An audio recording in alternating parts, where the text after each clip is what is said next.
नमस्कार। दिन भर की बड़ी खबरों में आपका स्वागत है। मैं हूं आपके साथ आराधना। आज इस बुलेटिन में बात होगी संविधान पर फिर फंसी मोदी सरकार की, हिंडनबर्ग के बड़े खुलासे के ऐलान की, देखेंगे बांग्लादेश के सीजीआई ने क्यों दिया इस्तीफा, महाराष्ट्र विधानसभा चुनाव को लेकर आए बड़े सर्वे को, जानेंगे गुजरात में कांग्रेस की न्याय यात्रा को, और बुलेटिन के आखिर में देखेंगे जाने माने कार्टूनिस्ट इरफान की किस खबर पर पड़ी तिरछी नजर। लेकिन दिन भर की तमाम बड़ी खबरों से पहले एक नजर आज की सुर्खियों पर। अस्पताल की तरह लोगों को है भारतीय न्याय व्यवस्था पर आस्था, सीजीआई डीवाई चंद्रचूड़ ने कहा बुनियादी ढांचे को करना होगा मजबूत, जिला स्तर पर है स्थिति खराब। केंद्रीय मंत्री नितिन गडकरी की चिट्ठी पर आप मंत्री हरपाल सिंह चीमा ने किया पलटवार, कहा पंजाब में बीजेपी करती है नफरत की राजनीति। गडकरी ने पंजाब की कानून व्यवस्था पर उठाए थे सवाल। दिल्ली हाईकोर्ट का बड़ा फैसला, कहा महिला पुरुष दोनों कर सकते हैं शोषण, ऐसे मामलों में जेंडर कोई ढाल नहीं, महिला आरोपियों पर चलाया जाना चाहिए case. Senior IAS doctor TV Somanathan होंगे भारत के नए कैबिनेट सेक्रेटरी, वर्तमान में है भारत के वित्त सचिव। नहीं मिला आईएएस राजीव गाबा को कैबिनेट सचिव के पद पर एक्सटेंशन। ये तो थी सुर्खियां। अब बात आज की सबसे बड़ी खबर की। एससी और एसटी आरक्षण पर सुप्रीम कोर्ट के फैसले के बाद से मोदी सरकार फिर से विपक्ष के निशाने पर आ गई है। सरकार पर संविधान बदलने की कोशिश के आरोप एक बार फिर से लगाए जाने लगे हैं। तो कैसे मुश्किल में घिरी दिख रही है सरकार, देखिए ये रिपोर्ट। एससी एसटी आरक्षण में क्रीमी लेयर को लेकर सियासत गरमाई हुई है। सुप्रीम कोर्ट के फैसले को लेकर एनडीए के सांसदों में ही घमासान छिड़ गया है। बीते दिन इस पर अपनी चिंताएं जाहिर करते हुए एनडीए के दलित सांसदों के प्रतिनिधिमंडल ने पीएम मोदी से मुलाकात की। उन्होंने मांग की कि सुप्रीम कोर्ट के फैसले को लागू ना किया जाए, जिसके बाद पीएम मोदी ने भी आश्वासन दिया कि वो एससी एसटी आरक्षण में क्रीमी लेयर को लागू नहीं करेंगे। बता दें, सुप्रीम कोर्ट ने पंजाब सरकार की याचिका पर सुनवाई करते हुए एससी एसटी आरक्षण में क्रीमी लेयर लागू करने पर विचार करने की बात कही थी, और अब पीएम ने खुद इससे इनकार कर दिया है, जिसके बाद उनके इस बयान को सुप्रीम कोर्ट के फैसले को चुनौती के रूप में देखा जा रहा है। चर्चा तो ये भी चल रही है कि लोकसभा चुनाव में जिस तरह से विपक्ष ने आरक्षण के मुद्दे को भुनाया था, उसका असर चुनाव के नतीजों पर भी साफ दिखाई दिया। उसके बाद अब विधानसभा चुनाव से पहले बीजेपी ये रिस्क नहीं ले सकती थी, इसलिए दबाव में पीएम को ये बयान देना पड़ा। बताते चले कि जल्दी ही 4 राज्यों में विधानसभा चुनाव होने हैं। तो वहीं विपक्ष ने भी इस मुद्दे पर अपनी प्रतिक्रिया दी है। कांग्रेस अध्यक्ष मल्लिकार्जुन खड़गे ने कहा कि जब तक देश में छुआछूत है तब तक आरक्षण खत्म नहीं किया जा सकता, और विपक्ष ये होने भी नहीं देगा। इसके खिलाफ वो लड़ते रहेंगे। इसके साथ ही खड़गे ने आरोप लगाया कि बीजेपी की दलित आदिवासी विरोधी मानसिकता आरक्षण पर निरंतर प्रहार कर रही है। आरक्षण पर फिर से घमासान छिड़ा हुआ है, तो दूसरी तरफ देश में बड़ा घमासान कभी भी छिड़ सकता है। रिसर्च फर्म हिंडनबर्ग की तरफ से सोशल मीडिया हैंडल एक्स पर ट्वीट किया गया है, जिसमें भारत पर बड़े खुलासे का दावा किया गया है। सवाल उठ रहे हैं कि किस पर खुलासा करने वाला है हिंडनबर्ग, देखिए ये रिपोर्ट। हिंडनबर्ग रिसर्च एक बार फिर बड़ा खुलासा करने की तैयारी में है, और ये खुलासा भारत की अर्थव्यवस्था पर सीधा असर डालेगा, जिसे लेकर देश भर में हड़कंप मच गया है। दरअसल हिंडनबर्ग ने अपने सोशल मीडिया हैंडल पर ट्वीट करते हुए बड़ा बयान दिया है।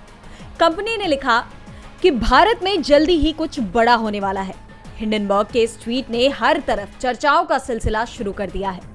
सवाल ये उठ रहे हैं कि इस बार क्या होने वाला है, इस बार कंपनी के निशाने पर कौन है। हिंडनबर्ग रिसर्च एक अमेरिकी वित्तीय शोध कंपनी है, और पिछले साल यानी 2023 की शुरुआत होते ही इस रिसर्च फर्म ने बड़ा बम फोड़ा था, जिससे अडानी ग्रुप ऑफ इंडस्ट्रीज पूरी तरह से हिल गया था। कंपनी ने दावा किया कि अडानी ने शेल कंपनियों के सहारे शेयर मैनिपुलेशन किया है। इस खुलासे के सामने आते ही अडानी ग्रुप के शेयर्स बुरी तरह से क्रैश होते दिखे। अडानी से लोगों का भरोसा उठ सा गया था, हालांकि बाद में इसमें रिकवरी आई। इस रिपोर्ट को लेकर काफी विवाद छिड़ गया है। देश विदेश में इस पर बहस देखने मिली, और अब एक बार फिर अमेरिकी कंपनी हिंडनबर्ग ने बड़ा दावा किया है, जिसके बाद भारत के सभी उद्योगपति अलर्ट मोड पर दिखाई दे रहे हैं। सवाल ये उठ रहे हैं कि इस बार भारत में क्या बड़ा होने वाला है। क्या एक बार फिर अडानी ही है निशाने पर, या इस बार कोई और खुलासा करने वाला है हिंडनबर्ग? बहरहाल ये तो आने वाला वक्त ही बताएगा। हिंडनबर्ग के दावे से देश में हलचल मच गई है, तो दूसरी तरफ बांग्लादेश में पिछले एक सप्ताह से ही बड़ी हलचल मची हुई है। शेख हसीना के इस्तीफे के बाद अब बांग्लादेश के चीफ जस्टिस को भी इस्तीफा देना पड़ा है। उन्हें भी इस्तीफा देने के लिए मजबूर किया गया। देखिए ये रिपोर्ट। भले ही गुरुवार रात को बांग्लादेश में नई सरकार का गठन हो गया है और अब बांग्लादेश की सत्ता मोहम्मद यूनुस संभाल रहे हैं, बावजूद इसके बांग्लादेश में हिंसा थमने का नाम नहीं ले रही है। बता दें कि शनिवार सुबह प्रदर्शनकारियों ने सुप्रीम कोर्ट को घेर लिया और मांग की कि अगर जजों ने इस्तीफा नहीं दिए तो हसीना की तरह उन्हें भी कुर्सी से खींचकर उतार देंगे। सुप्रीम कोर्ट के न्यायाधीशों और मुख्य न्यायाधीश के आवासों पर हमला किया जाएगा। प्रदर्शनकारियों का आरोप है कि सुप्रीम कोर्ट के जज हसीना से मिले हुए हैं और इन जजों ने अंतरिम सरकार से पूछे बिना शनिवार को पूरी कोर्ट की एक बैठक बुलाई और दावा किया गया कि मुख्य न्यायाधीश अंतरिम सरकार को सुप्रीम कोर्ट के जरिए अवैध घोषित करने की रणनीति बना रहे हैं, जिस पर छात्र भड़क गए। जिसके बाद बांग्लादेश में सुप्रीम कोर्ट के चीफ जस्टिस ओबेदुल हसन ने इस्तीफे का ऐलान कर दिया। मुख्य न्यायाधीश ने मीडिया को बताया कि उन्होंने देश भर में शीर्ष अदालत और निचली अदालतों के न्यायाधीशों की सुरक्षा को ध्यान में रखते हुए पद छोड़ने का फैसला किया है। वो अपना इस्तीफा राष्ट्रपति मोहम्मद शहाबुद्दीन को भेज रहे हैं। बता दें कि बांग्लादेश के चीफ जस्टिस ओबेदुल हसन के इस्तीफे के पहले विरोध प्रदर्शन के बीच बांग्लादेश के राष्ट्रीय बैंक के गवर्नर अब्दुल रऊफ तालुकदार ने भी आज इस्तीफा दे दिया है। बांग्लादेश बड़े बदलाव के दौर से गुजर रहा है, तो वहीं हिंदुस्तान की राजनीति में भी बड़े बदलाव आते दिखाई दे रहे हैं और साल के आखिर में होने वाले 4 राज्यों के विधानसभा चुनाव के बाद देश की राजनीति में बहुत कुछ बदलने के संकेत मिल रहे हैं।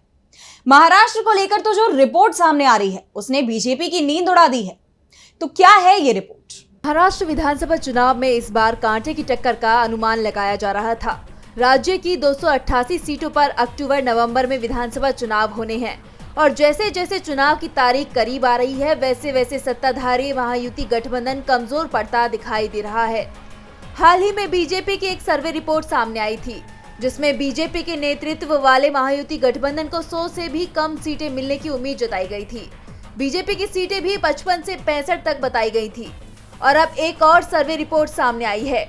विपक्षी गठबंधन यानी महाविकास अघाड़ी की तरफ से कराए गए सर्वे में एमवीए को 170 सीटें मिलने की उम्मीद जताई गई है। वैसे कांग्रेस की तरफ से दावा किया जा रहा है कि इस बार एमवीए 200 सीटों के आंकड़े को भी आसानी से पार कर सकता है। एनसीपी शरद पवार गुट के नेता जयंत पाटिल ने कहा कि लोकसभा चुनाव में एमवीए को 31 सीटों पर जीत मिली थी, जो महाराष्ट्र की सीटों का 65% है। और अगर एमवीए का प्रदर्शन लोकसभा चुनाव जैसा भी मान लिया जाए तो भी 188 सीटें आसानी से मिल जाएंगी। लेकिन जो हालात महाराष्ट्र में है उससे साफ है कि एमवीए 200 पार जाएगा। महाराष्ट्र में बीजेपी को बड़ा झटका लगता दिखाई दे रहा है, तो कांग्रेस बीजेपी को उसके सबसे मजबूत गढ़ गुजरात में भी घेरने में जुट गई है। कांग्रेस गुजरात में बीजेपी सरकार के खिलाफ न्याय यात्रा निकाल रही है और इस यात्रा को लोगों का जबरदस्त समर्थन मिल रहा है। तो क्या रहा यात्रा के दूसरे दिन? देखिए ये रिपोर्ट। गुजरात में अलग अलग घटनाओं के पीड़ित परिवारों को न्याय दिलाने के लिए मोरबी से कांग्रेस की न्याय यात्रा का आगाज हुआ। 9 अगस्त को राष्ट्रीय गीत वंदे मातरम के साथ शुरू हुई यात्रा टंकारा पहुंची, जहां आराम के बाद शनिवार सुबह न्याय यात्रा राजकोट के लिए रवाना हुई। इस दौरान राष्ट्रीय कांग्रेस सेवा दल के अध्यक्ष और गुजरात किसान कांग्रेस के अध्यक्ष के साथ ही पीड़ित परिवार के लोग और कांग्रेस नेता यात्रा के साथ चल रहे हैं। पीड़ित परिवारों को न्याय दिलाने का जुनून लेकर पैदल यात्री आगे बढ़ रही हैं। जब यात्रा टंकारा तालुका के मिताना गांव पहुंची तो वहां न्याय यात्रा का स्वागत किया गया। हालांकि बारिश की वजह से यात्रा में थोड़ा ब्रेक लगा, लेकिन यात्रा फिर आगे बढ़ गई। इस दौरान राष्ट्रीय सेवा दल के अध्यक्ष लालजी भाई देसाई ने कहा कि अब इस यात्रा के साथ बीजेपी के पाप का घड़ा भी रखा गया है, जिसमें लोग अपनी समस्याओं, अपने साथ हुए अन्याय के बारे में नोट्स डाल रहे हैं और ये यात्रा केवल 20 किलोमीटर तक चली है। इतने में ही बीजेपी के पाप का घड़ा लगभग आधे से ज्यादा भर गया है। यात्रा के दौरान फिलहाल ऐसे एक नहीं बल्कि लगभग 10 बर्तन भरे जा रहे हैं। उसे देखकर ये तो निश्चित तौर पर कहा जा सकता है कि बीजेपी ने गुजरात में जमकर भ्रष्टाचार किया है। लालजी भाई देसाई ने तंज कसते हुए कहा कि मौजूदा सरकार ने इस यात्रा को किसी भी तरह से राजनीतिक रंग देने की बहुत कोशिश की है ताकि ये यात्रा ना हो, लेकिन लोग बीजेपी सरकार के अतीत को जान चुके हैं, इसलिए यात्रा को मोरबी जिले में बहुत अच्छी प्रतिक्रिया मिली है और अब पदयात्री पीड़ितों को न्याय दिलाने की जुनून के साथ आगे बढ़ रहे हैं। कयास लगाए जा रहे हैं कि इस यात्रा का कांग्रेस को विधानसभा चुनाव में फायदा हो सकता है। कांग्रेस की न्याय यात्रा से बीजेपी मुश्किल में दिख रही है, तो उसकी मुश्किलें दिल्ली में भी बढ़ती दिखाई दे रही हैं। दिल्ली के पूर्व डिप्टी सीएम मनीष सिसोदिया ने जेल से बाहर आने के बाद से ही बीजेपी की चिंता को बढ़ा दिया है और अब आने वाले चुनावों को लेकर उन्होंने बड़ा दावा कर दिया है। तो क्या कहा सिसोदिया ने, देखिए ये रिपोर्ट। 17 महीने जेल में रहने के बाद सुप्रीम कोर्ट ने आम आदमी पार्टी के नेता मनीष सिसोदिया को आजाद कर दिया है। जेल से जमानत पर रिहा होने के बाद मनीष सिसोदिया के तीखे तेवर दिखाई दे रहे हैं। सिसोदिया ने रिहाई के एक दिन बाद यानी शनिवार को परिवार के साथ दिल्ली के कनॉट प्लेस स्थित लोकप्रिय हनुमान मंदिर में पूजा अर्चना की और राजघाट में राष्ट्रपिता महात्मा गांधी को श्रद्धांजलि देने के बाद कार्यकर्ताओं से कहा, आपके आंसू की ताकत है कि जेल के ताले भी पिघल जाते हैं। इस दौरान उन्होंने बीजेपी पर करारा हमला करते हुए कहा कि सुप्रीम कोर्ट ने संविधान का इस्तेमाल करते हुए कल तानाशाही को कुचला। सुप्रीम कोर्ट ने सिर्फ मुझे ही जमानत नहीं दी है, बल्कि कोर्ट के फैसले ने आने वाले चुनावों में बीजेपी की जमानत जब्त करने का इंतजाम भी करा दिया है। सिसोदिया ने कहा कि अब केजरीवाल भी बाहर आएंगे। भगवान के घर में देर है अंधेर नहीं। बीजेपी वालों ने बहुत कोशिशें की। उन्होंने सोचा कि अरविंद केजरीवाल, मनीष सिसोदिया और संजय सिंह को जेल में डालेंगे तो हम डर जाएंगे। बीजेपी को लगता है कि मनीष सिसोदिया को रोककर दिल्ली के बच्चों की अच्छी शिक्षा नहीं दिलाने देंगे। अगर वो ऐसा सोचते हैं तो वो भुलावे में हैं। इसके लिए मैं अपनी जान की बाजी लगा दूंगा। बीजेपी वालों को वैसा नहीं करने दूंगा। सीएम अरविंद केजरीवाल इसलिए जेल में नहीं है कि उन्होंने बुरे काम किए, बल्कि वो जेल में इसलिए हैं कि दिल्ली वालों के लिए बेहतर शिक्षा, स्वास्थ्य और अन्य सुविधाओं की व्यवस्था की। इस दौरान मनीष सिसोदिया के निशाने पर बीजेपी और केंद्र सरकार रही। मनीष सिसोदिया ने कहा कि हम तो रथ के घोड़े हैं। अरविंद केजरीवाल अभी जेल में बंद है और वो जल्द बाहर आएंगे। सुप्रीम कोर्ट ने जिस तरह से सिसोदिया को जमानत दी है, उसके बाद अब दूसरे नेताओं को भी जमानत मिलने का रास्ता साफ होता दिखाई दे रहा है, जिससे बीजेपी बेचैन दिख रही है। तो दूसरी तरफ बेचैनी इस समय इजरायल में भी बढ़ती दिख रही है। उसे ईरान से डर लग रहा है, जो कभी भी इजरायल को निशाना बना सकता है। तो क्या है पूरा मामला, देखिए ये रिपोर्ट। ईरान और इजरायल के बीच कभी भी युद्ध शुरू हो सकता है। हर बीतते दिन के साथ इजरायल के खिलाफ ईरान के तेवर और तीखे होते जा रहे हैं, जिससे पूरा मिडिल ईस्ट टेंशन में दिखाई दे रहा है। और अब ईरान ने इजरायल पर अटैक करने की अपनी रणनीति भी तैयार कर ली है। बताया जा रहा है कि ईरान अब अटैक के अपने विकल्पों पर विचार कर रहा है कि कैसे हमला करने पर इजरायल को ज्यादा बड़ा नुकसान पहुंचाया जा सके। राष्ट्रपति मसूद पेजेश्कियान का इजरायल के बाहर स्थित मोसाद के ठिकानों पर, जिसमें इजरायल की एम्बेसी प्रमुख रूप से शामिल है, उस पर हमले की वकालत कर रहे हैं। तो Islamic revolutionary guard corps IRGC तल अवीव समेत अन्य प्रमुख इजरायली शहरों पर सीधा हमला करने का दबाव बना रहा है। दरअसल ईरान के राष्ट्रपति चाहते हैं कि बदला भी लिया जाए और उन पर यह आरोप भी ना लगे कि ईरान ने मिडिल ईस्ट को युद्ध में धकेल दिया है। ये ठीक वैसा ही होगा जैसे इजरायल ने ईरान में किया था हमास चीफ इस्माइल हानिया की जान लेने के लिए। बता दें, तेहरान में हमास चीफ की जान चली गई थी। ईरान ने उसे इजरायल की साजिश करार दिया था और तब से ही दोनों देश आमने सामने आ गए हैं और दोनों देशों के बीच ये तनाव लगातार बढ़ता जा रहा है। जिसे देखते हुए अमेरिका ने इजरायल को बैकअप दिया है, तो रूस ने भी ईरान को S-400 देने की बात कही है। वहीं ईरान ने पड़ोसी देशों को भी हमले से पहले चेतावनी जारी कर दी है, जिसके बाद हालात बेहद तनावपूर्ण नजर आ रहे हैं। दुनिया भर के देशों की निगाहें इजरायल ईरान पर टिकी हुई हैं। और बुलेटिन के आखिर में देखेंगे जाने माने कार्टूनिस्ट इरफान की किस खबर पर पड़ी तिरछी नजर।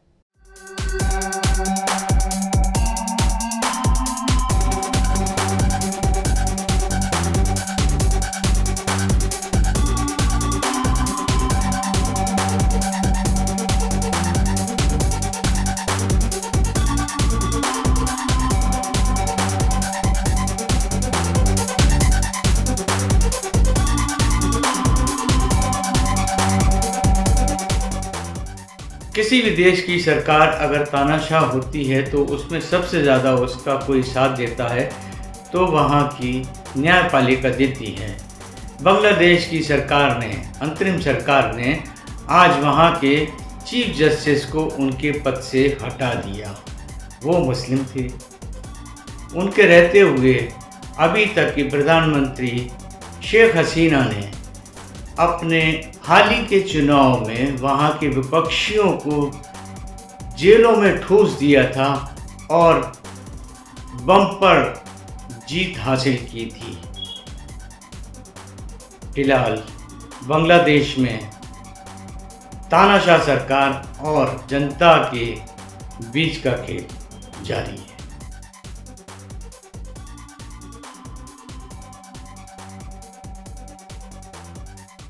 बहुत बहुत शुक्रिया इरफान जी। तो आज इस बुलेटिन में इतना ही। आप देखते रहिए DB लाइव। नमस्कार।